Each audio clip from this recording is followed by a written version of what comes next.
Bonsoir Simon, nous sommes le jeudi, il est très tard. J'ai encore 2 enregistrements avant d'aller faire dodo. Et puis, alors aujourd'hui c'était une journée assez lourde. Demain, ce sera le dernier jour de la semaine pour les cours de ma fille le matin. Ils me prennent toute la matinée, mais heureusement que mon mari est là pour m'aider. On verra bien comment ça va se passer la semaine prochaine. Alors, c'est un moment inquiétant. Beaucoup d'Américains soupçonnent l'État, c'est une minorité qui est devenue une majorité, que l'État en fait a créé ce problème, que c'est pas vraiment vrai, que le virus en fait c'est une conspiration, un complot, et que voilà, les démocrates veulent détruire l'économie américaine. Alors on néglige tout ce qui s'est passé en Europe, en Chine, donc on pense que c'est de la manipulation des médias. Mais bon, je trouve que c'est un peu dangereux de penser de cette manière. Donc il y a des manifestations un peu partout pour la réouverture des États qui n'ont pas en fait réglé leurs problèmes de virus et qui vont réouvrir leurs États. Je pense qu'on devrait fermer ces États. S'ils veulent aller dans les rues, bah qu'ils y aillent, mais qu'ils ferment leur État. Voilà. Alors j'ai vu ce matin que la maire de Las Vegas veut réouvrir Las Vegas. Alors elle dit que elle ne veut pas continuer à garder la ville fermée, mais elle ne veut pas être responsable des morts en cas de problème. Ça c'est facile, hein. Alors, l'industrie automobile, l'industrie des services, hein, ou la restauration, les choses comme ça, eh ben, c'est très pénalisé. Louer, attention à ce verbe, louer, quand on loue, donc c'est un verbe en ER, on sait comment conjuguer les verbes en ER. Le problème, c'est qu'on a une collection de voyelles ici. Quand on loue une voiture, c'est la banque qui possède la voiture. Si on ne peut pas payer la facture de crédit, de carte de crédit, beaucoup de voitures vont être repossédées par les banques. Les agences de location ont acheté des voitures en 2019. Les agences gardent seulement les voitures 3 ou 4 mois. Et c'est vrai. Alors, les agences de location de voitures, l'hôtellerie, les hôtels, choses comme ça, bon là, ils souffrent, hein, ça c'est certain. Ils vont encore souffrir pendant longtemps parce que les voyages, on va pas réouvrir les aéroports comme ça. Et c'est quand même incroyable de voir que malgré le virus, c'est vrai qu'il faut réouvrir certaines entreprises, mais en même temps, on voit que les vies humaines ne sont pas vraiment importantes aux États-Unis et ailleurs dans d'autres pays également. Donc on paye des impôts pour être traité comme ça. Bon, moi ça va, je travaille, mais on ne sait pas si si mon mari va garder son travail, s'il y aura des licenciements. Il y a son salaire a été réduit. Donc ça, on l'avait vu, hein, on l'avait vu venir. On s'en doutait un peu. On soupçonnait la baisse de salaire, hein, pour certains employés. Donc à part ça, on a, on croise les doigts tous les jours, hein, pour que toutes les choses continuent à se passer de cette manière.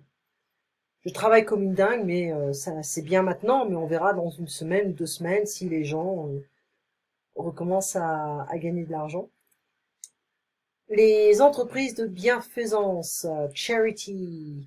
Donc toi, tu travailles pour ça essentiellement parce que ils ont un budget, hein, ça a été organisé pour l'année, donc il n'y a pas de surprise. Euh, donc apparemment, dans certains États, on réouvre les studios de massage, comme si c'était essentiel. Alors, il n'y a pas de respect de la distance sociale pour les studios de tatouage et les coiffeurs, mais on va les réouvrir. Ok? Comme si c'était important d'avoir un tatouage maintenant. Les conspirationnistes, on peut le dire, hein, une conspiration, un complot.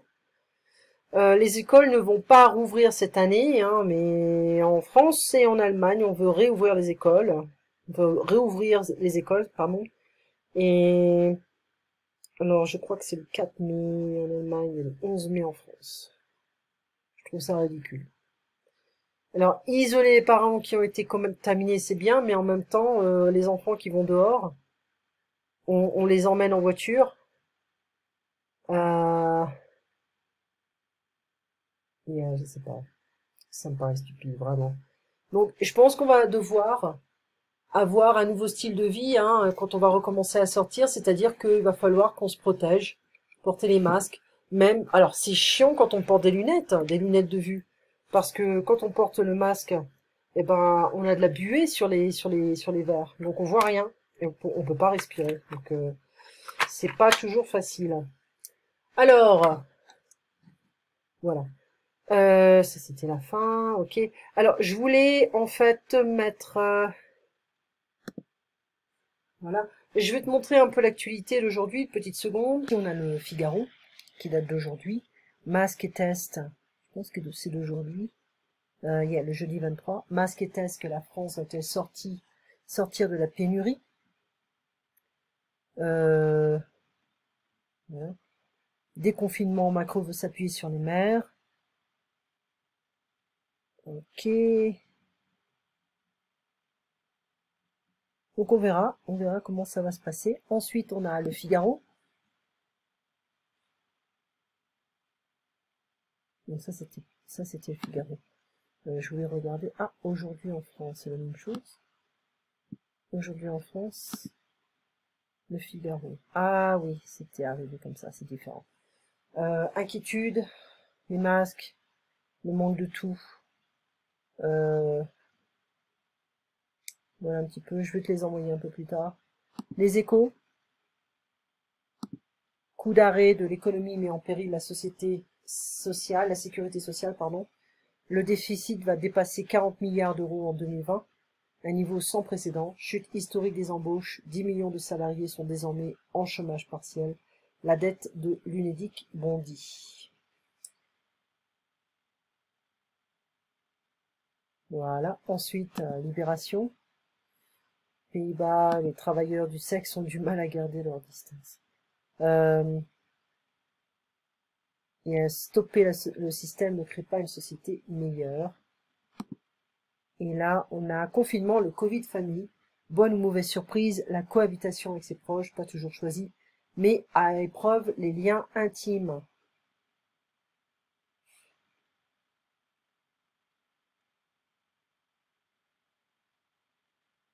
J'en peux plus de jouer à la dinette.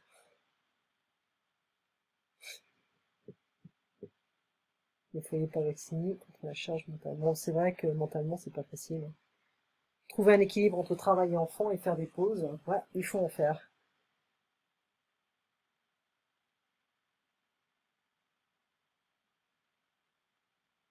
Ouf. Et voilà. Alors, le Parisien, je pense que ça va être la même chose que l'autre. Aujourd'hui, le Parisien sont identiques. Et puis là, on va faire un peu de vocabulaire, niveau perfectionnement. On avait fait la première page, on avait fait les exercices. Et là maintenant, on va faire numéro 2, les sons et les bruits. Ah, c'est encore l'espace. Je manque de place, je manque d'espace dans cet appartement. Alors que j'aime avoir de l'espace, il me faudrait un appartement plus spacieux pour ranger mes affaires. En effet, il faut une place pour chaque chose et chaque chose à sa place. Les États-Unis et le Canada se caractérisent par de grands espaces, alors qu'en Europe, l'espace est plus resserré. À cause de l'ouragan, l'espace aérien est fermé, les avions ne circulent pas. Un petit enfant apprend à se repérer dans le temps et dans l'espace. Les repères spatio-temporels sont essentiels à son développement. Les spationautes voyagent dans un engin spatial interplanétaire. Elle habite au Japon, il est en France, ils vivent aux antipodes de l'un l'autre. Jean aime vivre dans un espace ouvert, au sommet d'une colline. Ses parents, en revanche, vivent dans un espace confiné, fermé. Les policiers ont fouillé l'appartement de fond en comble, partout. Et ça, on le fera un peu plus tard. Alors, maintenant, ben, je pense que on pourrait... Ah, voilà. On va revoir certaines choses. D'accord? Tu fais grammaire des ados, ben moi, je vais t'offrir un autre livre qui s'appelle également Grammaire pour les ados. C'est niveau intermédiaire, on va le faire. Je vais te l'envoyer avec les magazines. Eh bien, Simon, tu passes une très bonne soirée. On se voit demain à 8 heures. Et puis, fais-moi savoir si tu as des questions ou si tu as besoin d'autre chose. Au revoir, à demain matin.